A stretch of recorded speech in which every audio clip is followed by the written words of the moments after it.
દ્વારકા જિલ્લામાંથી શિક્ષણના ધામમાં દુષ્કૃત્યની ઘટના સામે આવી હતી, જેમાં ગુરુ તરીકે જેને આપણે સન્માનિત કરતા હોઈએ છીએ તે શિક્ષકે લાંછન લગાડ્યું ને અભ્યાસ માટે આવતી વિદ્યાર્થીની સાથે દુષ્કૃત્ય કર્યા ને આ ઘટનાને લઈને પહેલાં પોલીસે ફરિયાદ નોંધવામાં આનાકાની કરી હોય તેવા આરોપો સામે આવી રહ્યા છે ને દલિત સમાજ આ મામલે મેદાને આવ્યો છે।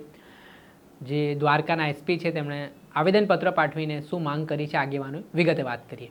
વૈષ્ણવજન તો તેને કહીએ જે પીડ પરાઈ જાનાને રે। દર્શક મિત્રો, નવજીવન ન્યૂઝમાં આપનું સ્વાગત છે। હું છું ફૈઝાન।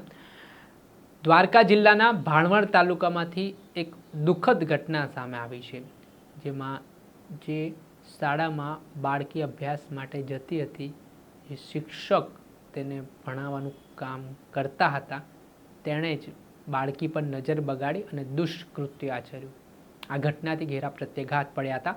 આ બાળકી દ્વારા પોતાના પરિવારને જાણ કરવામાં આવીને ત્યારબાદ આ બાબતે બાળકીના પરિવારજનોએ સ્થાનિક પોલીસનો સંપર્ક કર્યો, આ ઘટના જણાવી, છતાં પણ સ્થાનિક પોલીસથી એવો કોઈ સાથ સહકાર મળ્યો ન હોય તેવા આરોપો સામે આવી રહ્યા છે અને ત્યારબાદ સમાજની મદદ લેવામાં આવી, જેને લઈને દલિત સમાજના આગેવાનો મેદાને આવ્યા હતા ને આ જે દુષ્કૃત્યની ઘટના બની બાળકી સાથે તે મામલે આમાં જે જવાબદાર શિક્ષક છે તેની સામે કડકમાં કડક પગલાં લેવાની માંગ કરવામાં આવી હતી।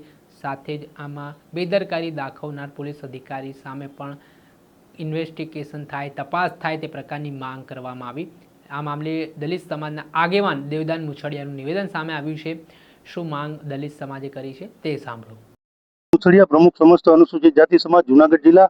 આજરોજ અમે દ્વારકા મુકામે સમસ્ત અનુસૂચિત જાતિ સમાજ તરફથી દ્વારકાના એસપી સાહેબને એક આવેદનપત્ર આપી હમણાં તાજેતરમાં મોટી ખોખરી ગામે બનેલી અમારી 13 વર્ષની દલિત કન્યા સાથેના બનાવમાં પોસ્કો અને રેપના બનાવની અંદર સીટની તપાસની માગણી કરી છે। સીટની તપાસનું વડપણ રાજ્યના એડીજી SC/ST અથવા રેન્જ આઈજી સાહેબ સંભાળે એવી અમારી માગણી છે।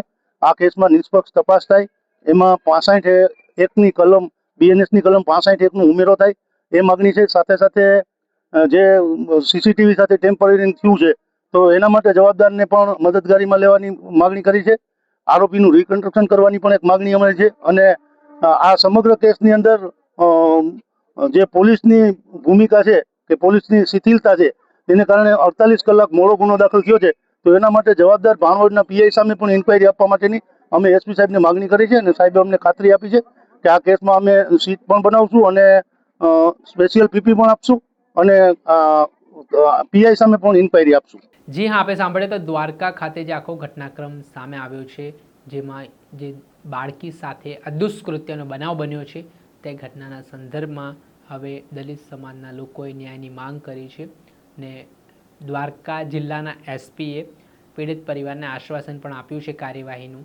હવે જોવાનું રહ્યું કે આ ગંભીર ઘટના જે સામે આવી છે તેમાં પોલીસ કઈ રીતની કાર્યવાહી કરે છે। દર્શક મિત્રો, આવા જ નવા વિડીયો સાથે આપણે માહિતગાર કરતા રહીશું, પડે પડના અપડેટો આપના સુધી પહોંચાડતા રહીશું, એટલે તમારી નવજીવન ન્યૂઝ જોતા રહો, લાઇક કરો અને વધુમાં વધુ શેર કરો, જેના કારણે તમને નવા અપડેટો મળતા રહે।